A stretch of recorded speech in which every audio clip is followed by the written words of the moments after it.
in terms of my professional career, it started off perfectly. 3-0, three first round finishes. I mean, if you're going to write a fairy tale about how someone's professional career might start, it would be that. But I feel very proud of where I am right now, but there's an overwhelming sense of we are just getting started. So I try and humble myself every single day and don't let the noise get to my head because, that's how you get big-headed and end up like Conor McGregor. Fight this guy, and I ended up losing that fight, and that's the one fight that I lost by finish. The guy kicked me in the liver in the first round, and I dropped to the floor. My body was like, yeah, I've got nothing left, and I curled away, and it was fight over. Ladies and gentlemen, welcome back to another episode of the Daniel Leese Podcast, where I talk to people who have done some pretty special things within their own personal life or in business. And this week, we talk to no other. This person, we can learn a lot from him because the dedication that he puts to his craft is unmatchable. And I've actually had the pleasure of being able to speak to some of his family members to get to know him a little bit more and get some inside goss on what this week's guest is really like. He is a professional MMA fighter, currently competing in the Cage Warrior Championship, and he's undefeated. He's 3-0. He's absolutely walking through his opponents. And what I love about it is that he has a really fun way of showing his day-to-day life as a fighter. And I got connected through some mutual connections. And as soon as I saw his page as a big MMA fan, I don't know why, I just felt, wow, this kid's got something special about him. Not that my opinion really matters, but I just had that feeling that he's got a big future ahead of him. And to top it off, he's a really cool guy as well. So without further ado, let's welcome this week's guest, the Savage himself, Teddy Stringer. How we doing, mate? Good.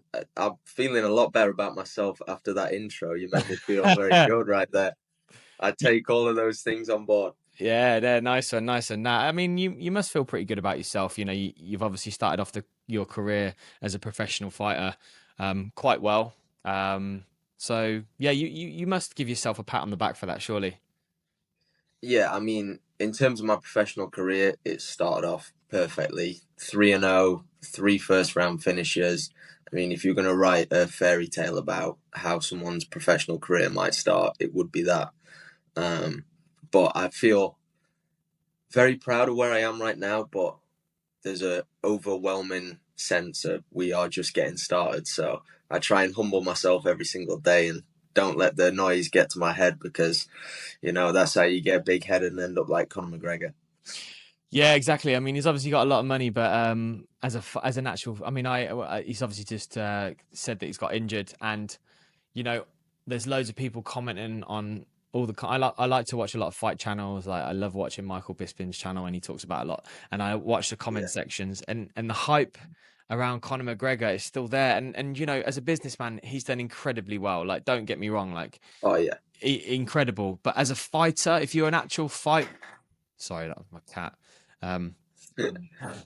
As an actual fighter and a fight fan, it's just I just want him to leave the sport because he's dead and gone now, and he doesn't really offer the sport much apart from just talking shit about other fighters, Well, like I cussed him out straight away, but he was the reason I got into this sport, and he is one of the reasons that I train so hard every single day. I want to be big on social media. I want to create businesses. I want to be in the UFC, and I want to be a world champion in the UFC because of that man. But the trajectory of his career has really gone downhill and had some weird turns in it. But I think that's life, isn't it? No one can be at the top for forever, and everyone's going to make mistakes. And right now, I kind of agree with you. I think it's a shame that he's pulled out of this most recent fight, but however many fights he's got left, I want him to have a few, win one, and get out of there because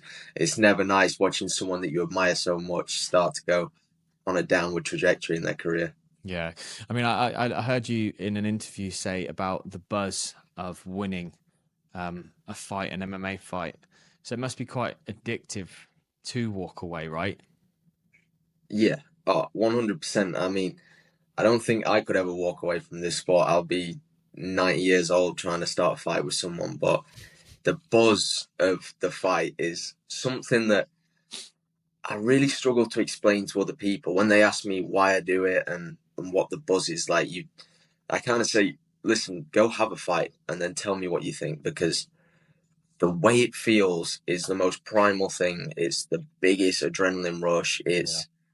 For me, it just feels right when I'm in there, and every single second of my life is building up towards these 3 5 minute rounds in the cage where I go and get to experience that, and it is like crack cocaine. It is the best thing on earth. Not saying that crack cocaine is, but Yeah, I was hey, going to that's say, what have it you tried feels crack like. cocaine before, Teddy? Off record, off record. No, so I mean, it leads quite well because with all my guests, I try and go back to the beginning. And you mentioned a second ago, you wanna start a business, you want to do all that sort of stuff. Now, from what I hear, a straight A student, you're well equipped to be in the business world as well.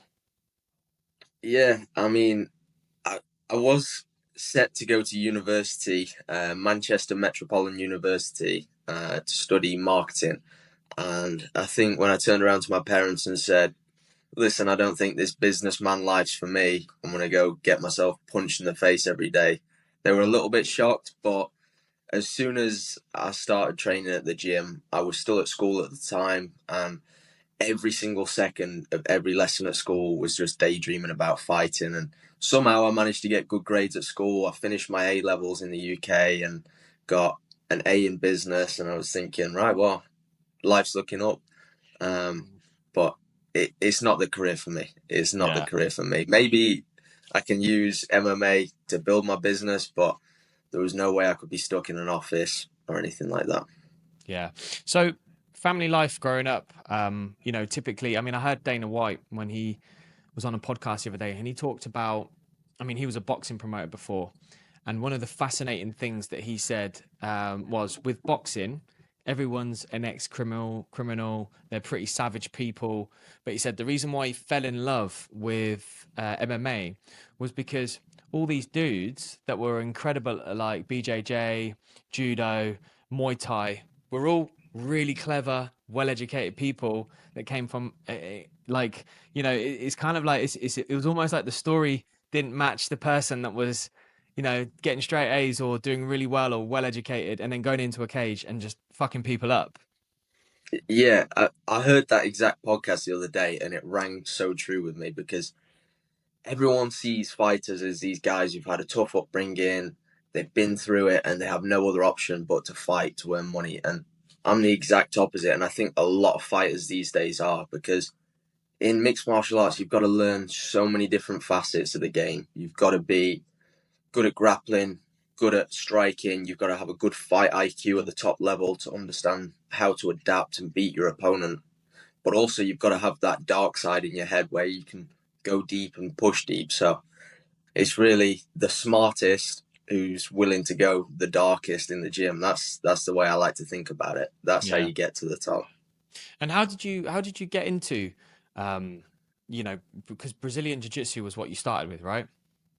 Yeah, Brazilian Jiu-Jitsu was my first experience of martial arts, and my cousin trained a little bit of Jiu-Jitsu, and he used to get his hair cut with my mom, tell her about it, and she'd come back and relay it to me and make it sound way more barbaric than what it was. But I was a little bit interested in it, and then I saw McGregor online blowing up, and I thought, this stuff looks cool. Maybe I'll give him a message, find out what gym he goes to, and give it a try. And I went to the gym, little 15-year-old Ted, and every single second of that first session, I was in awe, looking around, thinking, this is so cool. How did I not know how to do this? I thought everyone thinks they're a tough guy. That Yeah. is, you grow up in school and think, oh, if I get in a fight, yeah, I'll be able to beat him up. And then the overwhelming sense of, wow, I knew nothing. That's what I felt in the first session. And that's Yeah. what inspired me just to pick it all up and jump in. Yeah. I mean, I used to I can't remember when my obsession with UFC started, but it's been a long time now, and I was a fan. And I got introduced to martial arts when I was a kid because me and my brother got beaten up by well, not beaten up, but we got punched in the face. I remember it clear as day. We got punched in the Yeah, face by the school bully, and we did nothing about it because we didn't know how to defend ourselves. And exactly. my dad's like, you're not doing this again. And my mum took us to a kung fu class, and that's where we first got introduced to martial arts. You know, obviously I went down the route of partying and all that sort of stuff, so I kind of left it behind. But I always really enjoyed watching the art of fighting. But one thing I used to really struggle with was actually understanding jujitsu because I used to think, fucking hell, these dudes are just cuddling on the floor. They're not really doing much. And then I was like, I need to do jujitsu. Started doing Yeah, jujitsu, and mate, it's like I now watch UFC in a completely different way. It's like a physical chess match. yeah. You said it exactly. People think you're cuddling on the floor when you do jiu-jitsu, but once you grasp the understanding of the positions, the submissions, it's a whole different story. Yeah, And as a fighter, jiu-jitsu is my strong point. That's what I love, because the fact that you can take someone down, control them, and it's like a chess match. You have to predict their next move, try and stop that, and put your next move into play. So the whole yeah. time you're battling mentally and physically with this person whilst trying to control them on the floor, and Mm. it just becomes this chess match where you're trying to be 5, 6 moves ahead of the next person, and that's what the elite people do, and that's what I'm trying to do in all my fights.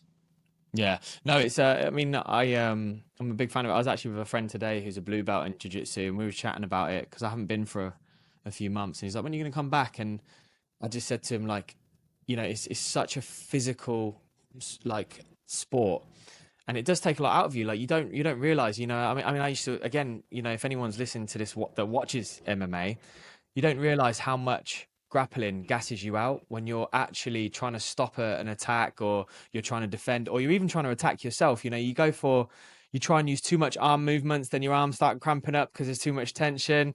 It's just, it is really just, it is such an incredible sport. But did you start competing with jiu-jitsu and then move into MMA? Like, how did the progression from jiu-jitsu go into MMA? Yeah, it was definitely an easier sell to my parents when I was 15. Oh, let me do some jiu-jitsu tournaments rather than getting punched in the face straight away. And Yeah. I started off with jiu-jitsu, and I remember my first ever jiu-jitsu match. I was 15, and it was in the gi. I do a lot more no gi stuff now because it's more practical to MMA. Yeah. But in the gi, you have the kimono on, and the innate response is just to grab hold of it and hold it really tight. And I've been training for about 4 or 5 months at this point before the first competition. And I remember going onto the mat. I had a match with this guy, and I went to my coach afterwards. I lost the match on points. I think it was like 5 points to 3 points that I lost. And I remember going to my coach, and I was like, what happened? Because I didn't remember anything from the match. I just remember I went in, I grabbed him, I tried to do all my things, but it was just a blur of me just trying to beat this guy. And I came off, and I had no recollection of what happened in the match. And that was the thing that really excited me about competing, is learning to hone in on your mindset whilst you're competing and figure out what to do Mm. in those matches. And jiu-jitsu was the best way for me to learn that. I did tons and tons of jiu-jitsu competitions. I lost my first competition, but after that it was like, right, I need to start figuring out how I can compete and translate what I know in the gym Mm. into these competitions, and just reps is the best way to do that. So I did a competition pretty much every weekend for the first year, and I was just trying to get as much experience on the mats as possible and kind of unlock that Yeah. mindset for competition. Can you remember how many times you lost in those competitions?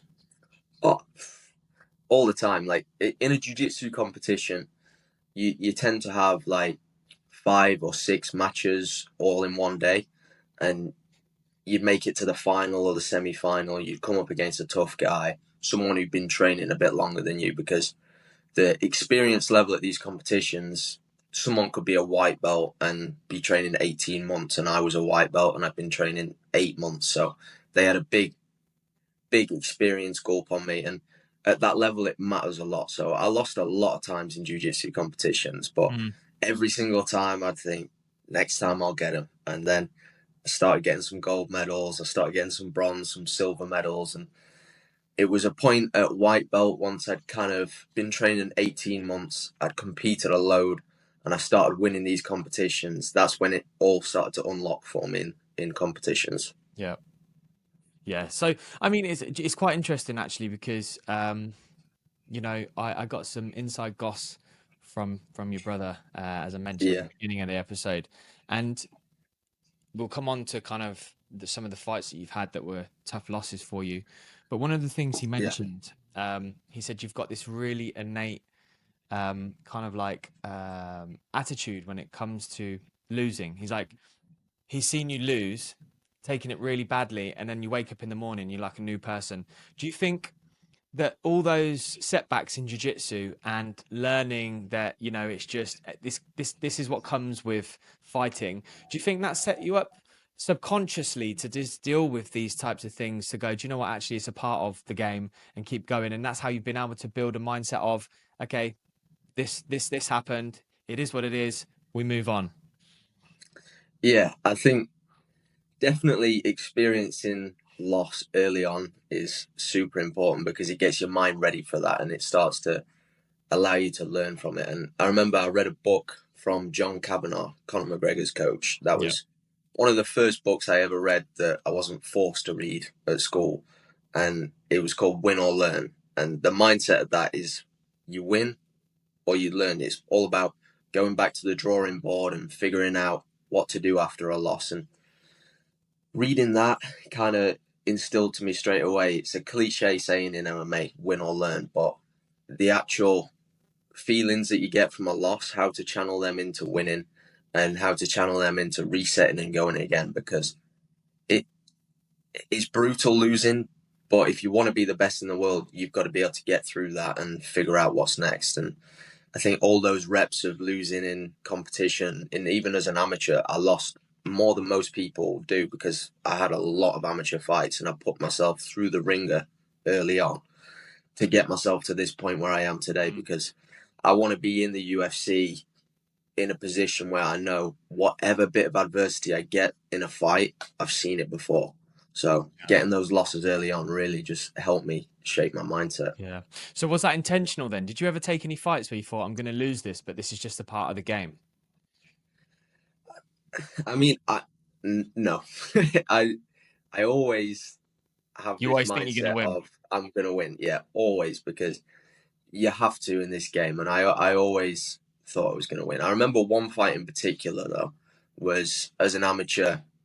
It was during COVID, and they announced the actual location of the show to me on the day. So about an hour before, they told me where I'm going to fight, and I had to drive there. And we met up. It was in a gym with no people watching, and it was my first fight after about a year off during COVID, or it might have been 6, 8 months, but it was a long time off for me considering what I'd been used to.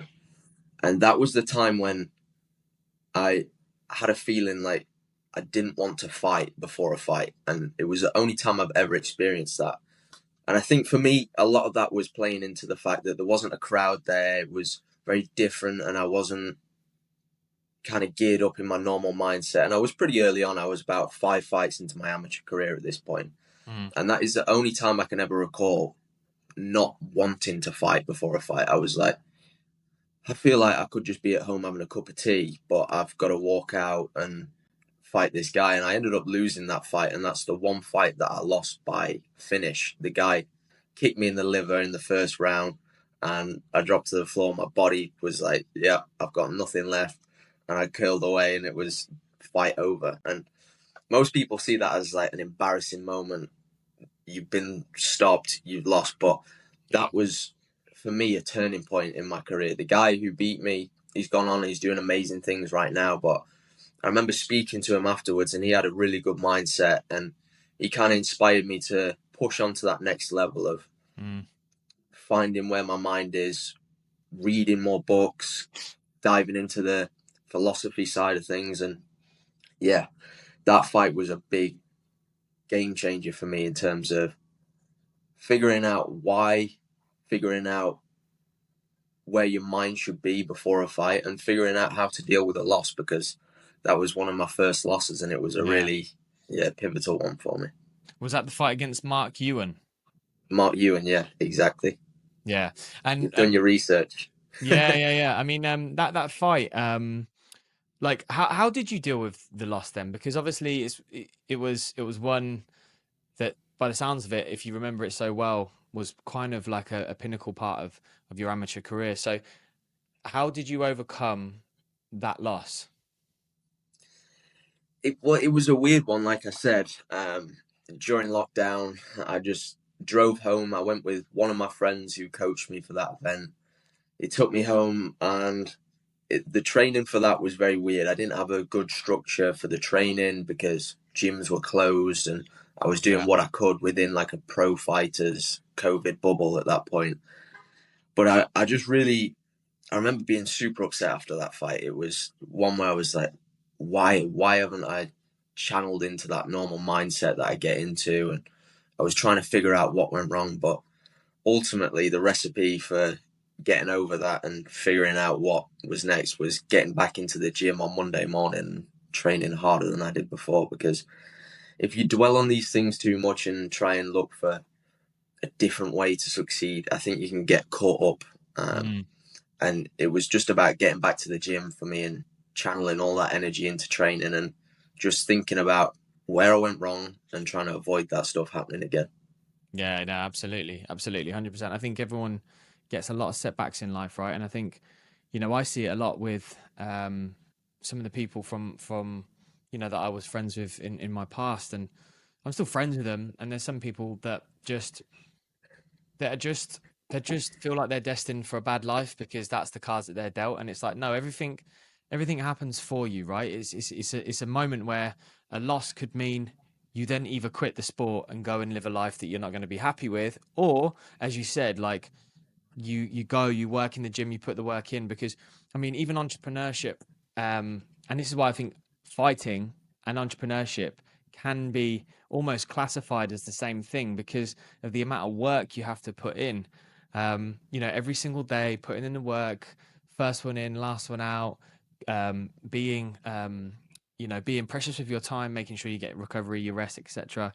And it is this. It's as simple as that, isn't it? It's that a loss can be the end of your career or the best thing that happened in your career. Yeah, exactly. And you just, it's all about how you bounce back from things, like you say, in business or fighting, whatever it is. If you let something overwhelm you and you just think, right, I need to reset everything, I need to pick a new direction if something happens, then you'll never succeed in anything. You need to understand that everything in life's compounding. Work builds on the next thing and it's all money in the bank. So for me, that was the mindset of just get back to the gym, let the work continue, and figure out how that's going to develop in the gym. And I wish I could say there was a certain thing that I did or a new thing, but it was just about getting back to the gym and letting my body do the work, letting my mind reset and just build back to where I wanted it to be. And somehow, some way, I managed to find it and I got the win in the next fight after that. So some things you've just got to let happen and just stay loyal to the journey and let them figure themselves out. Yeah. I mean, I don't know if you've ever heard of a guy called Alex Hormozy. I talk about him a lot on the Yeah. show. I mean, even though he's more entrepreneurial, I think you follow that guy's journey and it probably will help you as well because he talks about how, you sometimes you have doubts in your mind. The way you shut up those voices of doubt is by putting in the work. Build that undeniable evidence that you do this day in, day out. And I heard in one of your interviews as well, I can't remember which one it was, but you spoke about how, like when you walk into the ring, you're not nervous. Like you don't ever have any nerves about fighting anyone. You're calm and collected. And do you think that's a part of obviously the training and the work that you put in? Because you talk about how you train like when you was an amateur, you trained like a pro. Yeah. I mean, from 18 years old, I've trained like a professional. As soon as I didn't have any other responsibilities, school, when that was done, I was fully into training like a professional. And I think in terms of building that experience to be able to walk in there and feel no nerves and just be cool, calm, collected. Obviously, nerves are natural, they arise, and some people let them get the better of you, but I just channel all those nerves directly into the excitement and the energy that I'm going to go put out there in the fight. And that is how I try and look at it. And the only way that I got there was through repetitions. I had 23 amateur fights. So, Yeah. talking about that Mark Ewan fight, that was, I think, maybe my 5th or 6th amateur fight.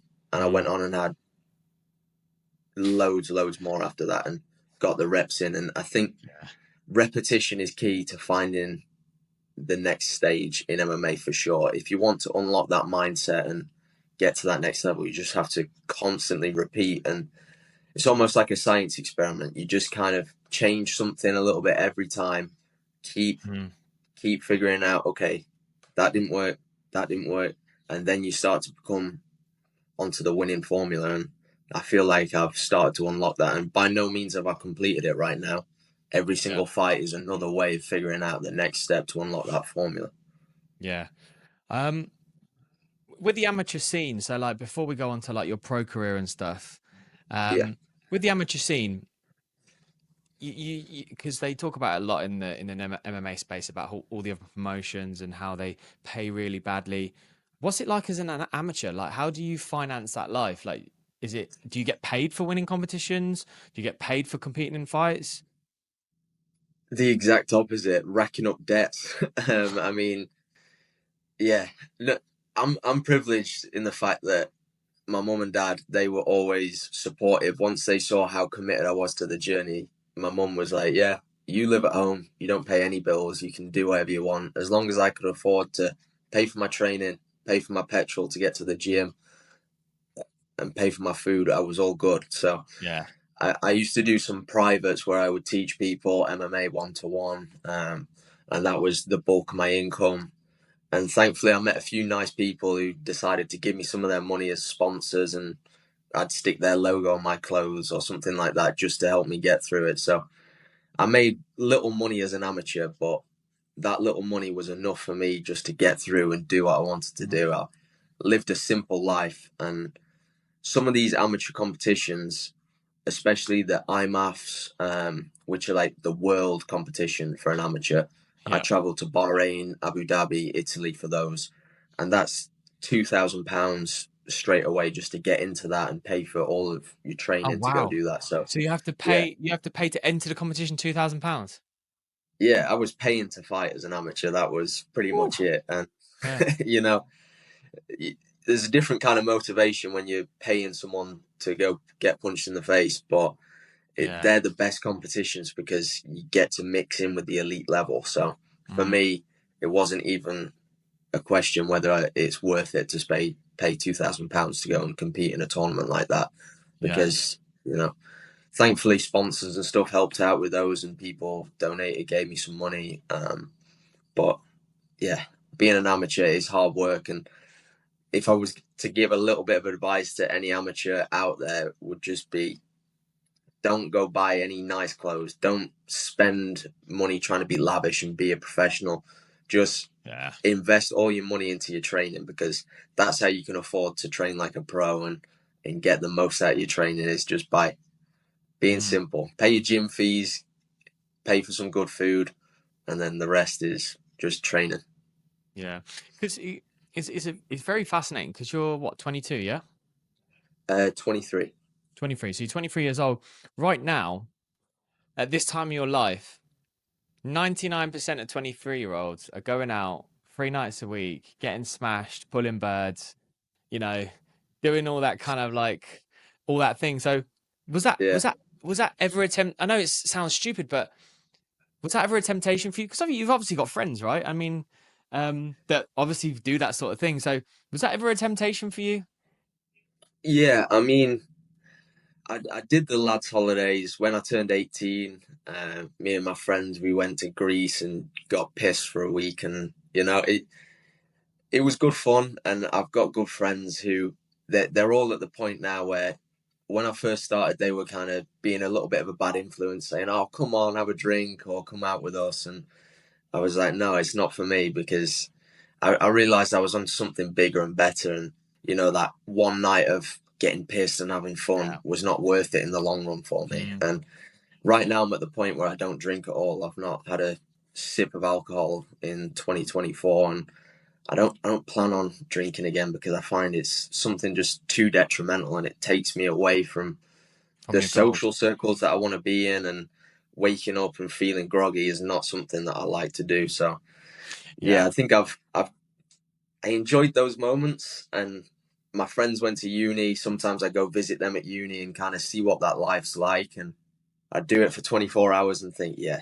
this isn't for me. I've chose the right path. I like 100%. feeling fresh. Yeah. Yeah. No, 100%. I completely agree. I think, especially my advice when you get later on in life, the hangovers get really worse. And at the beginning, as you said, like when you've got friends around you at the beginning, when you're just like, oh yeah, just scrapping in a few amateur fights. Come on, let's go out. And now you're a pro fighter, fighting in a very esteemed kind of like fighting organization. I bet they're all loving it now, aren't they? Exactly. Yeah.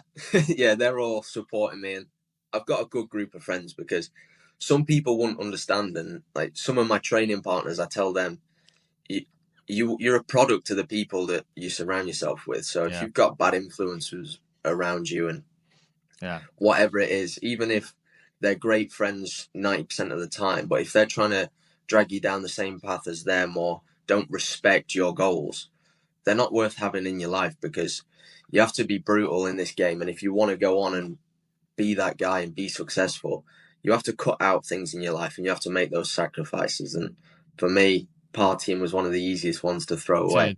Yeah. I can still enjoy myself. I'm the kind of guy who I can go out to a club and not have a drop of alcohol in me and dance all night, because I'm high on life, and I think that's the best way to be.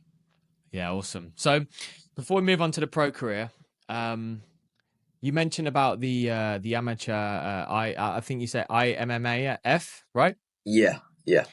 Take us back to the fight with Ethan Guerin, the Irish fighter, because from what I'm told from your fights, you're very disciplined in what you do, but this fight was a little bit different. Yeah, definitely. I mean, so these IMAF fights are tournaments, so the way to win those is to be smart, is to take as least damage as possible, because you fight Monday all the way through to Friday. So every day. Yeah, every single day. And every little bit of damage that you receive in that fight is going to be with you the next day. So the fight with Ethan Guerin was definitely one where I showed a different side to myself. The day before, I fought a Czech guy, and I took him down, dominated him for 3 rounds, and I fought a very calculated fight. But against the Irish guy, Ethan, was pretty much the opposite. I came into that fight, and he was on paper a grappler, so his strengths matched up to my strengths. So I kind of thought, let's go and exploit my striking game a little bit more, try and show that off. And it turned into an absolute war. The first round, we were stood in the middle of the cage, trading punches. His nose was bleeding, my nose was bleeding, and we were swinging. And then it wasn't until the second round, I think he was repeatedly shooting in on takedowns on me, and I was defending them. And eventually shot in on a takedown on me, and I reversed it, got on top of him, and it was like a realization of, okay, this guy's better at jiu-jitsu on paper than I am. But in here, when I'm punching him in the face, when I'm putting my attitude, my mentality on him, I can break absolutely anyone in here if I want to. And I got on top of him. I was smashing him with punches, and this guy was so tough. I've got to give it to him. Like, every single shot I hit him with was full power, and he was still there moving. And at the end of the second round, the referee stopped it with ground and pound. But I was just spamming so many punches, I broke my hand in that fight, just smashing in the ground and pound. So that was kind of where the discipline went out the window, and I kind of got caught up in the moment and just started not picking my shots and just going for the finish. And I walked away from that fight with a broken hand, yeah. What do you think happened in that fight for you to lose composure? Well, losing composure, that's one way of putting it, but I think it was also finding something else inside me. Like I said, unlocking something else every fight, and figuring out things. And it was perhaps the fact that I went out there not going with my plan A from the start, and going for a different approach and trying to get the finish on the feet, and then eventually getting the finish on the ground it was just a different experience for me in there. And I think the fact that he was so tough, I was so tough, and we were just at each other, it brought out that primal war instinct. And that's one of those fights that I think everyone should have. And now that I've had a fight like that, I've had multiple fights like that, I enjoy those fights because that shows a whole lot more than skill set in there. That's heart, that's guts, that's everything that people see fighters as. And sometimes you got to go out there and just let the fight roll out. Yeah. Yeah. I mean, I when I was younger, and obviously I did my kung fu and stuff like that. I always find it fascinating when I do watch these fights, and obviously I'm glad that I get to ask you this question. Like, when you're in that moment and you get absolutely smashed in the face with a good shot, what are you feeling? Do you feel pain? Like, what is it that you're feeling when you're in that moment? Or I saw one of your fights the other day on YouTube, and it looked very similar to a shin clash. And I was just like, mate, how on earth is he carrying on? Like, if it was me, I'd be Yeah. on the floor like, I'm out, I'm out. So, like, how do you control the pain? Like, what are you feeling when you're getting interacted with punches, kicks, and stuff? What are you feeling? That's the age old question of people, like, surely when you get hit, you're like, oh, this guy's just hit me. But it really doesn't register like that for me anymore. When I get punched in the face, it's almost psychotic the way my brain processes it. It's just like, this guy's hit me, and it's almost like a score. He's 1-0 up when he hits me. That's how I register it. I don't feel any pain. I don't really feel anything when I'm in there because I'm so focused on the next thing. And if you were to take the time to be like, I've hurt my shin there, or I've just been hit in the head, your brain's absent and you're not thinking about your next move. So it in the fight, I feel nothing. In training, I feel nothing. But the day after, that's when you feel everything because my mind's focused on nothing but the pain and the injuries from the next day. So Yeah. I'm just in the zone, taking the shots and thinking about how I'm going to land the next one. I think it's quite a blessing. I've got a big head as well, so every punch that lands on my head just bounces straight off, and hopefully it will stay that strong and stop me from getting knocked out in my career. I was told that you're impossible to choke out. Yeah, I mean, I've got a fat neck and a big head, and it kind of helps me in most situations.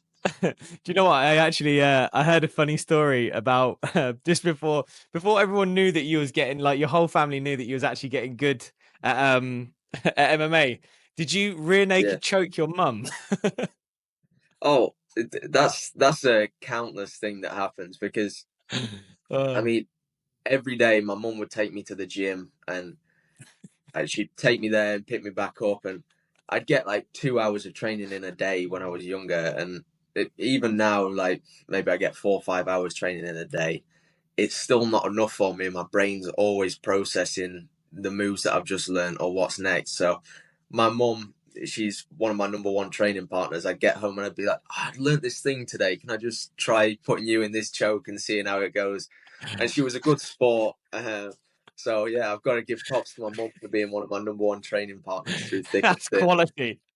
That is family right there. Not your dad, not your two brothers, your mum. Yeah, yeah. You know, What a woman! What a woman! she's got grit. I think if she in an alternative life, she could have been a fighter. She's tough. She's someone that I've got to give a lot of credit to as well, my mum, because Yeah. she's given me a very unique mindset and work rate. Like, I think me, my brother, my mum, we're all a little bit crazy in terms of when we put our minds to something, we're all in on that. And no matter what's happening, whether it's good, bad, through the thick and thin, we are just grinding towards our goals. And whatever happens, we go and get it. So my mum's one of those people. She's a certified grafter. And yeah, she's happy to get in there with me and let me try out a rear naked choke on her if I'm struggling. So Yeah. big props to them. What we're talking about, just going back to the pain of the recovery, what would you say has been the worst pain that you've had to deal with from a fight that's stuck in your mind? I mean, breaking my hand in that fight, that was a bad one. Weirdly, in my last professional fight, I didn't really take anything too significant, but I got kneed directly in my chest.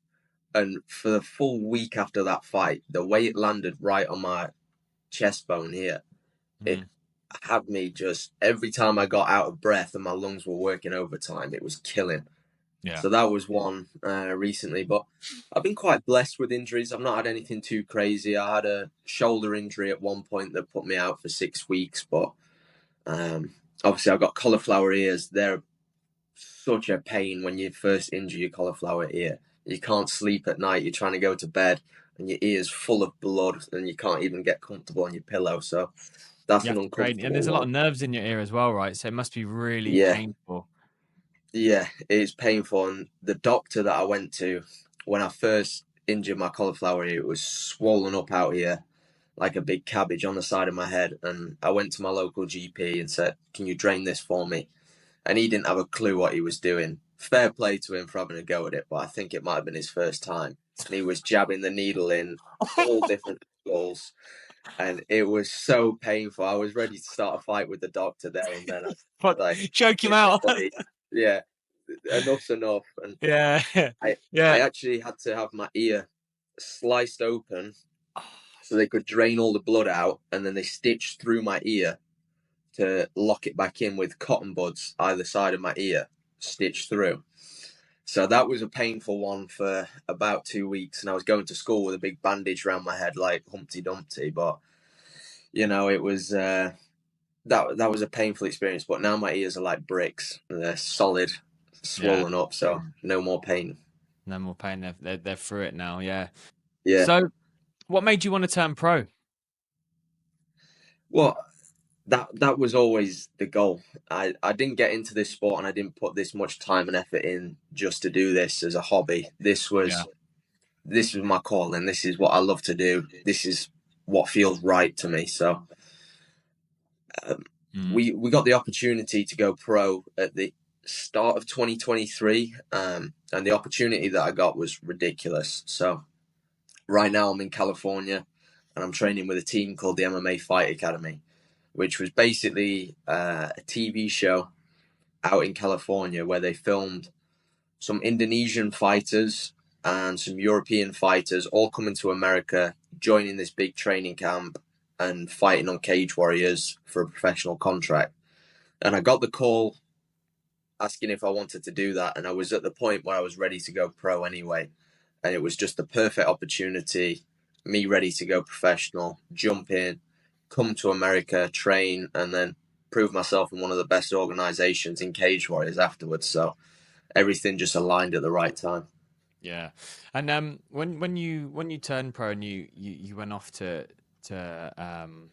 California, was there an option to stay in UK? Because obviously, Leon Edwards, he talks about it a lot. Where when he became champion, he said everyone kept telling me I have to go to America if I want to be good, but he was like, nah, I want to stay in the UK. Like, was that ever an option to stay in the UK, or was the fascination of actually trying something new a part of why you moved as well? Yeah, I was getting similar comments from people back home saying you've kind of you outgrowing my gym. My coaches back home, because I train between multiple gyms back home, so my grappling coaches were always very big on me to go and train at different places, and they pushing me out to go train at different places to get different looks. So when I was in the UK as an amateur, I was training all over. Wherever I could find good training partners, I'd go to Liverpool, Manchester, London, anywhere I could find good training, I'd go there. And so I was always encouraged to go and train with different people because ultimately, the more looks and the more different people you train with, the better you get. So it kind of felt right for me to go to America and just kind of push out my horizons, broaden them, train with different people. And the team that I found out here is perfect. I really feel like my development since I've been coming out here has progressed more and more. And obviously, my gym back at home, I still go there and train all the time. And they're such an important part of my life. I've got great training partners in the UK and in America. But here, it feels good for me because I'm away from home. I'm away from the normalities of life and the comfort of life. And I'm just isolated in a house here with 8 other housemates who are all professional MMA fighters. So there's no better place for me. Yeah. And are there any of them going to be people that you may face in the future? My housemates? Yeah. No, no, we're all too tight for that. Yeah, Because cause you look at, for example, with the UFC, you've got like Marab and what's his face? Aljamain Sterling. Aljamain Sterling, like, you know, they're tight. They're like, we'll never fight each other. I don't care if he's a champion. I don't want to be a champion and fight my mate. And is that the kind of vibe what it is with the boys then? Yeah, you've got such a tight bond that you just couldn't bear to batter each other. Yeah, I mean, yesterday we all sparred 5 rounds with each other, punching each other in the face. We all know each other's game way too well. We all have shared blood, sweat, and tears on the mats together. So once you've trained with someone like that, you've exposed your game to them, you've been through it with them, you've built relationships like that. So I would never dream of fighting a training partner unless someone's paying me mega money or it's for the UFC world title. That's the only clauses that would make me fight someone that I've trained with. Yeah. So your first professional fight, you fight Bryant Shell. You get a Yeah, rear naked choke in the first round. How are you feeling after that moment? I mean, euphoric. And my first professional fight was, it was crazy because although I had 23 amateur fights before that, it was like a reset of my record. I was 0-0 now. Every fight that I had before was off my record and it was restarting. So that was probably the most nervous I felt for a fight in my whole career because I was like, this is it. This is the start of how things are going to play out for me as a professional. And after I got the win, I secured a 5-fight contract with Cage Warriors, which meant that I'd set up my professional career to start in the perfect way. Yeah. And yeah, I just can't even explain the emotions. My mum and brother flew from England to San Diego to come and watch me. And it was just an overwhelming feeling of like, this is it. This is the start. Teddy Stringer's a pro fighter now. I'm living my life how I dreamt of it being when I was a small kid in Chesterfield training at a small little jiu-jitsu gym. And now I'm fighting in America in a big casino. It was just everything I ever dreamt of and the best feeling on earth. And that reassuring factor of, yeah, this is everything it's cracked up to be a professional fighter. It's the dream. Yeah. Yeah, it's it must be, and especially with your family being there as well. Like, I mean, from what I understand, you've got a really good bond with your family, and it's like for me, Yeah. you know, whenever I think about, you know, like, it sounds really weird, right? But I train a lot of high roxes. I don't Yeah. compete like with fighting and stuff, but high rocks is my thing, and it's not obviously getting punched in the face, but it is quite hard. I don't know if you've ever It's heard of the brutal. concept before, but Brutal. Yeah, I've seen it's a them. savage workout. I will picture, yeah, on when I'm going round and I'm struggling, I'll picture my brother, my mum, my sister, my nieces, all watching me, cheering me on. And it's so weird because it gives me this like, vroom, like this energy. Like, Yeah. do you get the same when your family watches you? Yeah. 100%. And like, I'm a performer at heart. I absolutely love to perform. So whether it's 1,000 people that I don't know or the people I care about most in the world, my family, they're supporting me. That gives me the extra push. Just hearing people cheer me on, the pressure of lots of people watching me, that really helps me get to a different level in there where I'm like, this is not a day in the gym. This is the night. This is where we perform. This is where every single movement counts. So yeah, the motivation you get from having people there support you, especially people that you love and care about, that's just, it takes you to a different level. Yeah.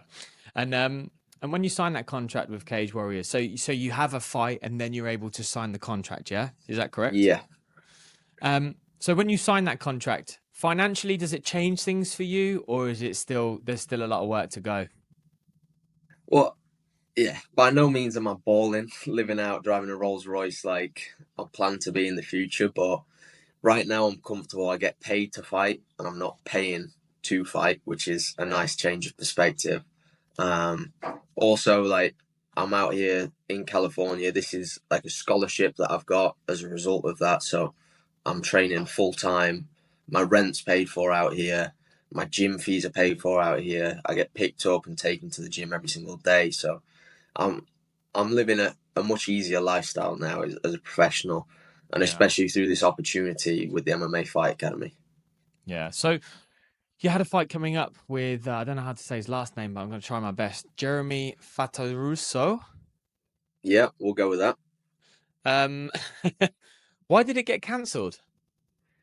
So he pulled out of that fight with a thigh injury, I think it was, or like a quad injury. Yeah. So it's annoying. I came out here ready to fight in San Diego. I did 6 weeks training camp getting ready for that one, and a week before the fight, he pulled out. My coaches and the team at Cage Warriors were trying to get me a new opponent lined up for it, but they couldn't get anyone matched up in time, and they couldn't figure anything out. So now my fight's been delayed another 8 weeks to Manchester. Okay. So you're going to be fighting in Manchester. What date are you fighting? So July the 25th. That's 2 days before the UFC come to Manchester. UFC 304. Is that a Thursday So night? it's a Thursday night. Yeah, it's a weird night to be fighting, but you Yeah. know I do this shit Man, every I'm single I'm day of the week. gutted, mate, because I'm going to be in the UK on the 27th.